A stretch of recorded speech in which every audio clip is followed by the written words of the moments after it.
ఉన్న పెద్దలకి మీకు కూడా నమస్తే సార్. ఇందులో అభిప్రాయం అన్నది ఏం లేదు సార్. ఒకటి మాత్రం నేను చెప్పగలను.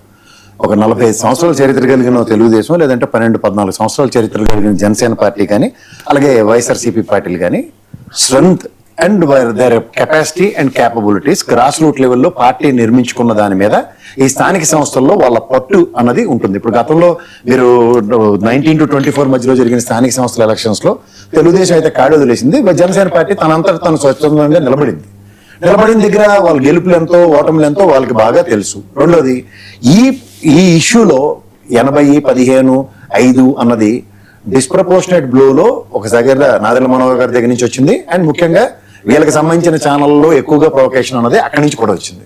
సో ఇది మనం గమనిస్తే ఇది చర్చ జరగకూడదు అన్న దగ్గర ఎందుకు మధు చెప్పినట్టు గత ఎలక్షన్స్ లో మీకు 12% అవుట్ ఆఫ్ 175 అన్న దగ్గర ఈసారి 3% ఎన్హాన్స్ అయింది.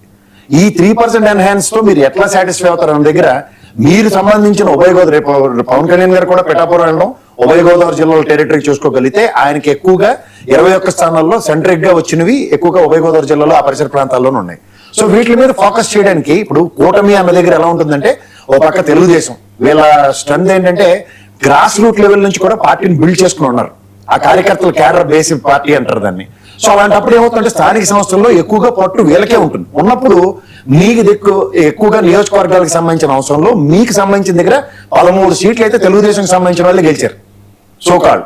సో ఆ 13లో కూడా వైటల్ రోడ్ తెలుగుదేశం పరంగా ప్లే చేస్తారా, లేదా జనసేన మీకు ఎలాగైతే జనసేన ముఖ చిత్రంతో మీరు గెలిచిన ఉదంతంలో మళ్ళీ తెలుగుదేశం క్యాడర్నే కూటమి నేపథ్యంలో గెలిపిస్తారా అనేది మళ్ళీ మీకు పెద్ద ఛాలెంజ్ అది.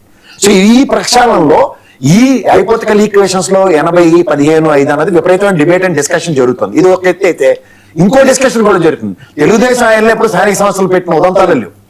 సో ఇది ఎప్పుడైతే జరుగుతుంది అన్నప్పుడు ఒక 2-3 months ముందు ఎప్పుడైనా సరే చంద్రబాబు నాయుడు గారి అనుభవం ముందు ఎప్పుడైనా సరే సర్టన్ ఫెయిలర్స్ మార్కెట్ లోకి వదిలితేనే కానీ దేని మీద ఆయన కంక్లూజన్కి రారు. ఇది తెలుగుదేశం గురించి చంద్రబాబు గారి గురించి తెలిసిన ఎవరైనా చెప్పగలుగుతారు. సో ఇక్కడ ఏమవుతుందంటే ఫస్ట్ ఇచ్చిన ఫెయిలర్ కి సంబంధించిన విషయంలో కాన్సిక్వెన్సెస్ అండ్ రిప్రికేషన్స్ నాదెళ్ల మనోహర్ గారితో స్ట్రెంగ్తన్ గా ఉన్న జనసేన వాళ్ళు ఎంతమంది ఉన్నారో క్యాపబిలిటీస్ ని బట్టి ఉదాహరణకి ఇప్పుడు జడ్పీ చైర్మన్ రేస్ లో సర్టన్ నియోజకవర్గాలను ఇవ్వడం, లేదంటే ఈ సర్పంచుల విషయంలో ఎన్ని ఇవ్వడం అన్నది ఖచ్చితంగా కొలబద్దగా ఉంటుంది. సో దీన్ని ప్రామాణికంగా తీసుకోకుండా గుడ్డెలు జైల్లో పడిన ఎలక్షన్స్ కి వెళ్ళడానికి అటు వైసీపీ కానీ ఇటు తెలుగుదేశం కానీ సిద్ధంగా ఉండరు. సో ఇక్కడ మీ దగ్గర ఉన్న ప్రాబ్లం ఏంటంటే జనసేనకి క్యాడర్ బేస్ గా నిర్మించుకుంటున్న పార్టీ అన్న దగ్గర ఈ 2 సంవత్సరాల పరిణామాలు చూసుకున్నా, లేదంటే ఈ దీంట్లో చూసుకున్నా ఒక క్యాడర్ బ్రహ్మాండంగా తేజవంతంగా కొన్ని సర్టన్ నియోజకవర్గాలే మీరు గెలిచిన దగ్గరైనా, లేదంటే ఓవరాల్ గా ఈ రాష్ట్రం మొత్తం మీద, లేదా సర్టన్ రాయలసీమ పాకెట్స్ దగ్గరైనా గతంలో చెప్పిన అనుభవాలతో ఈ రోజు క్రాస్ రూట్ లెవెల్లో పెంచుకుంటున్న ఉదంతాలు చెప్పండి. అవి జరిగినప్పుడు ఏమవుతాయంటే ఎస్ మేము కూడా ఈ రేస్ లో ఉన్నాం. ఇవాళ మీరు ఓ చేత్తో చూడండి, అమ్మా నాన్న చూడండి చిన్నపిల్లలను నడిపించి తీసుకెళ్ళినట్టు ఆ బీజేపీ వాళ్ళు మీరు ఇద్దరు చేతులు పట్టుకుని నడిపించకపోతే దమ్మిడికి ఉపయోగపడరు ఎవరు. అట్లీస్ట్ మీకు లాస్ట్ టైం కూడా ఈ అన్యాయం అన్న ప్రాస్పెక్ట్ లో జనసేనకే బీజేపీకి ఇవ్వాల్సిన సీట్లు జనసేనకి తగ్గించి మీకు ఇచ్చారు, వాళ్ళకి ఇచ్చారు. సో ఇవన్నీ గమనిస్తున్న దగ్గర at the cost of Janasena అనే దగ్గర ఒక డిబేట్ మార్కెట్ లో జరగకుండా ఉండదు కిరణ్. సో ఇది జరుగుతున్నప్పుడు ఏమవుతున్నాయంటే మీ పార్టీ పరంగా కూడా ప్రధానంగా నాదెళ్ల మనోహర్ గారు ఎంత కాదన్నా పవన్ కళ్యాణ్ గారి తర్వాత స్థాయిలో ఉన్న వ్యక్తి, ఆయన ఒక డెలిబ్రేషన్ ఇస్తే ఇప్పుడు క్యాడర్ మీరు అన్నట్టు మార్కులు పెంచడానికి తల్లిదండ్రులు ప్రోత్సహించిన ఉదంతం ఉందా, క్రిటిసిజం కనబడుతుందా?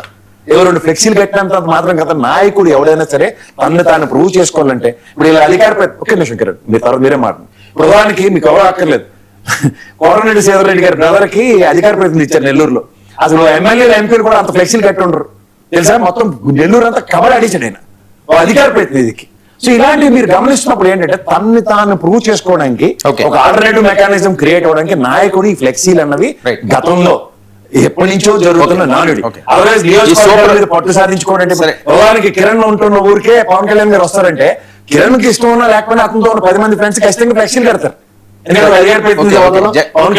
Jaganmohan Reddy super app plus minus ఒక్కటి చెప్తా సార్, ఆయన ఒరిజినాలిటీ అన్నది చూసుకుంటే జగన్మోహన్ రెడ్డి గారు రాజకీయ అరంగేట్రం చేయక మునుపు నుంచి భయపడుతున్న చంద్రబాబు నాయుడు గారి కింద చూడాలి పరిటాల రవి కేసు అవన్నీ చూసుకుంటే.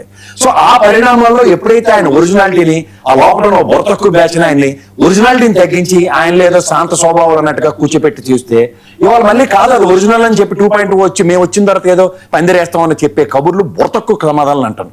ఆడ తెల్లవారుజాము పేపర్